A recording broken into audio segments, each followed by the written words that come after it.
తాకట్లో ఉన్న మీ బంగారాన్ని విడిపించి ఆ రోజు ఆన్లైన్ రేటుకి కొంటాం. Sharma gold company.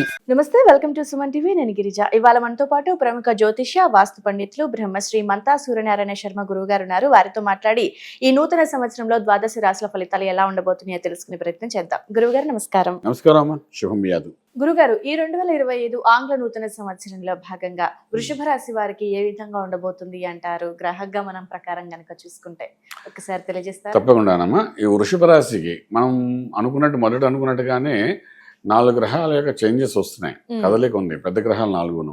ఒకటి శనీశ్వరుడు మారుతున్నాడు, ఒకటి రాహుకేతులు మారుతున్నారు, మూడవది బృహస్పతి ప్రతి సంవత్సరం మారుతారు. అది స్టాండర్డ్ గా ఒక రాశి నుండి ఇంకో రాశి. ఇప్పుడు వృషభ రాశి నుండి మిథునానికి ప్రవేశిస్తున్నాడు మనకు బృహస్పతి. అందువల్ల ఏంటవుతుందంటే ఈ వృషభంలో ఇంతకాలం ఉన్నాడు కాబట్టి ఇంకో 5 నెలలు ఉంటాడు, మే 15 వరకు ఉంటాడు. సో ఫస్ట్ హాఫ్ అంతా వృషభానికి అద్భుతం, మహా అద్భుతంగా ఉంటుంది. ఆదాయం అది బాగుంటుంది, చక్కగాను, మనం భయపడక్కర్లేదు. సో ప్రత్యేకించి ఆదాయం గురించి మనం మాట్లాడుకుంటున్నప్పుడు అంటే ఉద్యోగం చేసేవాళ్ళు, వ్యవసాయం చేసేవాళ్ళు, రైతులకి, అలాగే మనకు ఫిషరీ చేసేవాళ్ళు, అగ్రికల్చర్ యాక్టివిటీస్ చేసేవాళ్ళు ఉంటారు. తర్వాత పోల్ట్రీస్, హ్యాచరీస్ రన్ చేసేవాళ్ళు చాలా మంది రైతులు ఉంటారు. మొట్టమొదటి మనం ఎప్పుడైనా సరే రాశి ఫలాలు రైతు గురించి మనం మాట్లాడుకోవాలి. అంటే ఎందుకు రైతు మనకు అన్నదాత కాబట్టి వాళ్ళకి మాత్రం ఆదాయం చాలా అద్భుతంగా ఉంటుంది. ఏమాత్రం తగ్గదు. రూపాయికి 10 రూపాయలు ప్రాఫిట్ లోనే వెళ్తారు తప్ప నష్టపోయేదని ఈ సంవత్సరం అంతా వాళ్ళకి కనిపించదు. మొదటి నుండి వాళ్ళ యొక్క వ్యాపార వ్యవహారం ఈ సంవత్సరం మొదటి నుండి బాగుంటుంది.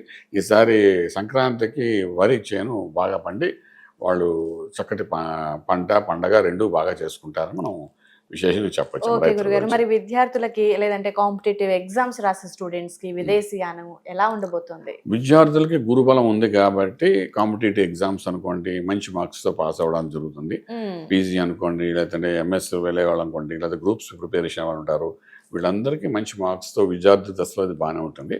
అలాగే విదేశాలకు వెళ్ళి చదువుకోవాలనుకున్న విద్యార్థులు కూడా ఏదన్నా మే ఎండింగ్ లోపల అప్లికేషన్స్ అది నింపి ఫార్వర్డ్ చేయగలిగితే దాని ఇంపాక్ట్ అనేది చాలా బాగుంటుంది. డెఫినెట్ గా వాళ్ళు అనుకున్న కాలేజీలో రావడము, సక్సెస్ అవడము, ఇవన్నీ మనకు చాలా విశేషంగా ఈ సంవత్సరం వీళ్ళకి కనిపిస్తుందని చెప్పొచ్చు. మరి ఇతరత్ర ఉద్యోగాలు చేసుకునే వారికి అంటే ప్రైవేట్ కానీ ప్రభుత్వం కానీ అండ్ అలాగే స్వయం ఉపాధి చేసుకునే వారికి ఏ విధంగా ఉంటుంది? ఉద్యోగం అనేసరికి ఉద్యోగంలో అంటే ప్రైవేట్ రంగం వేరు, ప్రభుత్వం సంగతి వేరు అనుకోండి. ప్రైవేట్ రంగంలోకి వచ్చినప్పుడు ఏంటంటే ఈ యొక్క వృషభ రాశి వారికి ఉద్యోగం అంటే రాజ్యస్థానం అంటాం. అక్కడ శశమహాపురుష యోగం ఒక యోగం నడుస్తుంది అక్కడ. అది మే ఎండింగ్ వరకు, మార్చ్ ఎండింగ్ వరకు నడుస్తుంది యోగం. సో ఫస్ట్ హాఫ్ లో ఈ ఉద్యోగం చేసే వాళ్ళకి కానీ ఉద్యోగరీత్యా కొత్త ప్రయత్నాలు అంటే కొత్త కంపెనీస్లో వెళ్ళడం కానీ, లేకపోతే ఉద్యోగంలో ప్రమోషన్స్ కానీ, ఇంక్రిమెంట్స్ కానీ, ఇవన్నీ చాలా అద్భుతంగా జరుగుతాయి. దీనికి కారణం ఏంటంటే ఈ శశమహాపురుష యోగం ఉండడము, గురుబలం ఉండడం, ఇవి 2 ఉండడం వల్ల అంటే ఫస్ట్ హాఫ్లోనే వాళ్ళు ఈ సంవత్సరం సరిపడా ఇంక్రిమెంట్స్ అంటే 30 to 40% ప్రైవేట్ సెక్టర్లో అయితే, గవర్నమెంట్లో అయితే సాధారణ వాళ్ళు ప్రమోషన్స్ గురించి ప్రయత్నం చేస్తుంటారు. ప్రమోషన్స్ రావాలి, వస్తే వాళ్ళకి హ్యాపీగా ఉంటుంది. పబ్లిక్ సెక్టర్ కంటే government, central government, state government ఏదైనప్పటికీ వాళ్ళకి ఉన్నత స్థాయికి వెళ్ళడానికి కావాల్సిన బలం అంతా ఈ సంవత్సరం అంతా బాగుంది. ఆదాయ బలం చాలా బాగుంది. అంటే ఎర్నింగ్స్ ఈ సంవత్సరం వాళ్ళకి బాగానే ఉంటుంది చెప్పచ్చు. ఓకే గురుగారు, మరి కోర్టు వ్యవహారాలు కానివ్వండి, రాజకీయ పరంగా రియల్ ఎస్టేట్ చేసుకునే వాళ్ళకి ఏ విధంగా ఉంటుంది? కోర్టు వ్యవహారాల్లో కుజుడు యొక్క వ్యవహారం మనం చూడాలండి. కుజుడు చూస్తే ఆల్రెడీ స్తంభనంలో ఉంటాడు. ఈ సంవత్సరం ఆరంభంలో స్తంభనంలో ఉన్నాడు, తర్వాత మిథునంలో ప్రవేశిస్తాడు, అక్కడ 45 రోజులు ఉంటాడు, మళ్ళీ కర్కాటకంలోకి వస్తాడు. సో కుజుడు ఇంకో 90 రోజులు మిథునం కర్కాటకం చుట్టూ తిరుగుతుంటాడు. ఈ తిరగడం వల్ల ఏంటంటే వీళ్ళకి ఒకసారి ఫేవర్గా అవుతుంది, ఒకసారి అన్ఫేవర్గా ఉంటుంది. సో మనకేంటి ఆ కుజుడు వ్యవహారాన్ని బట్టి మనకంటే కోర్టు వ్యవహారాలను అంతా క్లియర్ అయినట్టే కనబడుతుంది. అవుట్ ఆఫ్ కోర్ట్ వే సెటిల్మెంట్స్కి కొన్ని జరిగే అవకాశాలు ఉంటాయి. ఆ జరిగినప్పుడు వెంటనే అది కన్క్లూజన్ చేసుకుని కంప్లీట్ చేయడం ప్రయత్నం చేయాలి. సో అవుట్ ఆఫ్ కోర్ట్ వే సెటిల్మెంట్కి ఎవరైనా అడిగితే, అవతల వ్యక్తి అడిగినప్పుడు వీళ్ళు మనకు అడ్వాంటేజ్గా తీసుకున్నాం, వాళ్ళు అలా అడుగుతారు, మన కోర్టులో వెళ్తే ఫైట్ చేస్తే గెలుస్తాం అని అనుకోకుండా అలాంటి అవకాశాలు ఏదైనా వస్తే మాత్రం వెంటనే చేసుకోండి. ఎందుకంటే అవకాశం అనేది మళ్ళీ చేయి జారిపోయే పరిస్థితి కూడా ఏర్పడుతుంది. అందుకోసం కోర్టు వ్యవహారాలు కొంచెం జాగ్రత్తగా ఉండవలసి వస్తుంది. అలాగే మీరు ఇంకొక పాయింట్ అడిగారు, ఉద్యోగరీత్యా కంటే విదేశాల్లో వృత్తి వ్యాపారం విషయం గురించి మీరు అడిగారు. అలాగే స్వయం ఉపాధి గురించి మీరు అడుగుతున్నారు. స్వయం ఉపాధి చేసుకోవడం అంటే సెల్ఫ్ ఓరియంటెడ్ జాబ్స్, అలాగే ఫ్రీలాన్స్గా చేసే జాబ్స్, తర్వాత ఈవెంట్ మేనేజ్మెంట్స్, ఈవెంట్స్ కండక్ట్ చేసే జాబ్, ఇవన్నీ. అలాగే లఘు పరిశ్రమలు అంటాం, అంటే ఏంటంటే కుటీర పరిశ్రమ అంటాం. అలాగే మనం ఇప్పుడు చూస్తారు ఫుడ్ ఇండస్ట్రీ మనకు హైదరాబాద్లో బాగా కనబడుతుంటుంది. ఫుడ్ ఇండస్ట్రీ అంటే స్ట్రీట్ ఫుడ్ బాగా కనబడుతుంటుంది. ఇలా చేసేవాళ్ళు అందరికీ కూడా వృషభ రాశి వారు ఎవరైతే ఉన్నారో అందరికీ కూడా అద్భుతమైన ప్రాఫిట్స్తో వెళ్తారు. అంటే 40% హైట్స్లో ఉంటే తప్ప తక్కువ దశలో కనబడే అవకాశం. ఓకే గురుగారు. సో మరి అంటే కుటుంబ సంబంధ బాంధవ్యాలు ఏ విధంగా ఉండబోతాయి ఈ వృషభ రాశి వారికి? అంటే శుభకార్యాలు ఏమైనా జరిపించే అవకాశం ఉందంటారా? ఖచ్చితంగా ఉన్నాయమ్మా. ఆరంభం నుండి న్యూ ఇయర్ అంటే న్యూ ఇయర్ దాటిన తర్వాత జనవరి 30 తర్వాత మాఘమాసం వస్తుంది. ఇంకా అక్కడ నుండి శుభకార్యాలన్నీ జరుగుతాయి. వీళ్ళకి ఖచ్చితంగా చేసుకోవచ్చు. వివాహాలు జరుగుతాయి, అలాగే గృహప్రవేశము, శంకుస్థాపన, భూమి పూజలు, అలాగే శుభకార్యాలు చేసే దాంట్లో మధ్యవర్తిత్వం వహించి మంచి పేరు కూడా సంపాదించుకుంటారు. ఇలాగ రకరకాలుగా అన్ని గుడ్ న్యూస్. ఉద్యోగంలో కూడా మంచి ప్రమోషన్స్ వస్తాయి. అలాగే మనం చూసుకుంటే కొత్త వ్యాపారాలు ఆరంభించడం కూడా జరుగుతుంది. ఏదైనప్పటికీ వృషభ రాశి వారికి ఫస్ట్ హాఫ్ అనేది ఒక గోల్డెన్ ఆపర్చునిటీ చెప్పచ్చు. ఓకే గురుగారు. సో ముఖ్యంగా ఎన్నున్నా మనకి ఆరోగ్యం బాగుంటేనే ఏ పనైనా చేయగలం. మరి ఆరోగ్యం ఏ విధంగా ఉందంటారు? ఆరోగ్య సూత్రాల్లోకి వచ్చినప్పుడు వీళ్ళకి మెయిన్గా ఈ ఆరోగ్యాన్ని అనారోగ్యం చేసేది ఒక శనీశ్వరుడు కానీ ఒక కుజుడు కానీ చేయాలి అక్కడ. సో శనీశ్వరుడు దశమ భావం నుండి తర్వాత ఏకాదశంలోకి వెళ్తున్నాడు ఈ సంవత్సరం. అంటే 11th హాస్పిటల్లో వెళ్తున్నాడు, ప్రాఫిటబుల్ ప్లేస్లోకి వెళ్తున్నాడు. అంచేత శని వలన ఎటువంటి అనారోగ్యం జరగదు. ఇక మిగిలిన ఎవరు అంటే కుజుడు. కుజుడు వల్ల ఏమైనా జరుగుతుంది అని అంటే కుజుడు కూడా కొంచెం తక్కువగానే కనబడుతుంది. సో ఎటువంటి అనారోగ్యం వచ్చినా దానికి సొల్యూషన్ కూడా మనకు కనబడుతుంది. సొల్యూషన్ కనబడుతున్నప్పుడు అది అనారోగ్యం కింద మనం భావించడానికి అవకాశం లేదు.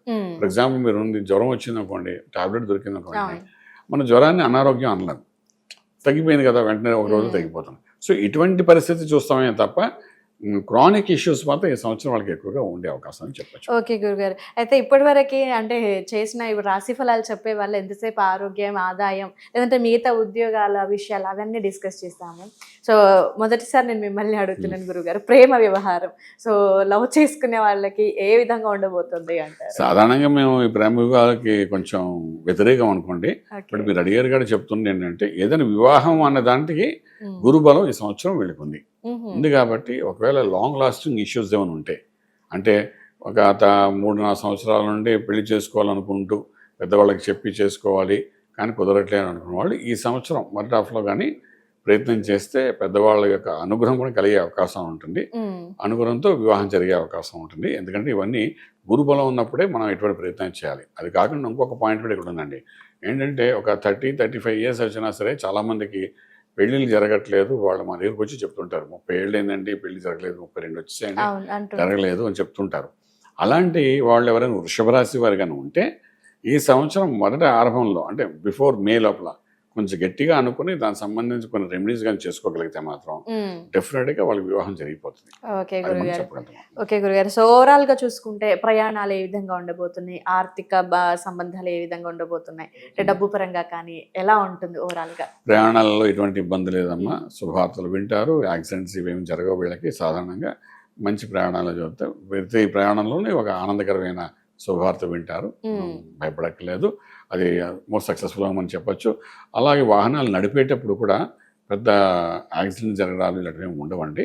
చక్కగా వాహనాలు నడపచ్చు, అలాగే వాహనాలు కొనుక్కోవచ్చు కూడా. చాలామంది నాకు ప్రశ్నలు వేస్తుంటారు, మా అబ్బాయికి ఈ సంవత్సరం వెహికల్ కొనాలా వద్దా అంటారు. సో డబ్బులు ఉంటాయి, కొనాలా వద్దు అని అంటే వృషభ రాశి వారు వాహనం కొనచ్చు, ఏమి కాదు, హాయిగా నడుపుకోవచ్చు. ఓకే గురు. సో ఫస్ట్ హాఫ్ అంతా వీళ్ళకి బాగుంది, చాలా గోల్డెన్ పీరియడ్ అన్నారు. సో సెకండ్ హాఫ్ అంటే మన మిక్స్డ్ గా ఉంటుంది అనుకోవచ్చు అంటారా గురుగారు? అంటే మాక్సిమం మనకు ఫస్ట్ సెకండ్ హాఫ్ నుంచి చెప్పడంలో ఉద్దేశం ఏంటంటే అట్లీస్ట్ సెకండ్ హాఫ్ కావాల్సిన బలాన్ని ఫస్ట్ హాఫ్లో సంపాదించుకోవాలి వీళ్ళు. అలాగే సెకండ్ హాఫ్లో కావాల్సిన ఆర్థికాన్ని ఫస్ట్ హాఫ్లోనే వీళ్ళు సంపాదించేయాలి. ఎప్పుడైనా అంటే మన దీని అంటారు అనమాట, దీపం ఉండగానే ఇల్లు చక్కబెట్టుకోవాలని అంటారు. ఆ దీపం ఉన్నప్పుడు ఫస్ట్ హాఫ్లో మీకు దీపం ఉందని అనుకుని మాక్సిమం సంవత్సరం సరిపడా ఆర్థిక బలాన్ని ఫస్ట్ హాఫ్లోనే మీరు సంపాదించుకోవడం ప్రయత్నం చేయాలి. సెకండ్ హాఫ్లో కొంచెం కూల్గా ఉంటుంది, న్యూట్రల్గా ఉంటుంది, భయపడక్కలేదు ఆర్థిక వ్యవసాయంలోనే. అలాగే స్టాక్ మార్కెట్లో కూడా మీరు షేర్స్ ట్రేడింగ్ అది చేసుకోవచ్చు, ప్రాబ్లం లేదు. కొనుగోలు అమ్మగోళాలకు మంచి ప్రాఫిట్ అది వస్తాయి మీకు. అలాగే ఓవరాల్గా మనం తీసుకునేటప్పుడు ఏంటవుతుందంటే ఇంత ఫ్లక్చుయేషన్ లేదు. మనం దీనికి ఒక సుమారుగా 90% జాతకం సంవత్సరం బాగుందని చెప్పడానికి అవకాశం. ఓకే గురుగారు. మరి వృషభ రాశి వారికి అంటే మనకి ఎంత మంచిగా ఉన్నా కొన్ని మూమెంట్లు బాగా ఉండవు కాబట్టి ఏదైనా పరిహారం చేసుకుంటే బాగుంటుంది? Yes madam. పరిహారం అని అనేసరికి ఏంటవుతుందంటే ఈ రాశికి అధిపతి శుక్రుడు, అంటే అమ్మవారు. ఇక్కడ అమ్మవారి యొక్క అనుగ్రహాన్ని పొందాలి. ఇక్కడ అయ్యవారి యొక్క అనుగ్రహం మనకు మే ఎండింగ్ వరకు ఉంటుంది ఎలాగను. ఉమ్, కారణం అంటే గురుడు రాశిలో ఉన్నాడు కాబట్టి అక్కడ నుండి అమ్మవారి యొక్క అనుగ్రహం మనకు ఉండాలి. రాశ్యాధిపతి బలం మనం పెంచుకోవాలి. ఉమ్, అప్పుడు మనకి ఏదైనా ఇఫ్స్ బర్డ్స్ డిస్టర్బెన్సెస్ ఏమైనా ఉంటే దాన్ని అధిగమించడానికి అవకాశం ఉంటుందన్నమాట. ఇక్కడ అమ్మవారు అంటే మన చండీ అమ్మవారి మంత్ర సాధన చేసుకోవచ్చు, అలాగే దుర్గా సప్తశతి పారాయణం చేసుకోవచ్చు. రకరకాల ఇంకా అమ్మవారు అంటే మన వాళ్ళకి ఇంత పెద్ద రెస్ట్ ఉంటుంది. శ్రీ విద్యలో ఉన్న వాళ్ళకి అయితే బాల అమ్మవారి యొక్క మంత్ర సాధన కూడా చేసుకోవచ్చు. సాధారణ చేసుకుంటూ వెళ్ళండి. అలాగే శ్రీ చక్రార్చన అభిషేకం ఇవి కూడా చేసుకోవచ్చు. నెలకు ఒకసారి చేసుకుంటూ ఉంటుండే ఏంటంటే సంవత్సరం పొడుగునా మీకు ఆర్థికంగా ఏ ఇబ్బంది లేకుండా, మానసిక ఒత్తిడి లేకుండా చక్కగా జీవన విధానాన్ని గడుపుతుంది చెప్పచ్చు. ఓకే గురుగారు, వృషభ రాశి వారికి ఓవరాల్ గా ఇయర్ మొత్తం ఎలా ఉంటుంది ఆర్థిక పరంగా నుంచి అక్కడ నుంచి లవ్ వరకు కూడా ఎవ్రీథింగ్ చాలా చక్కగా విశ్లేషణ పూరితంగా తెలియజేశారు గురుగారు. ధన్యవాదాలు. శుభం బియాదు.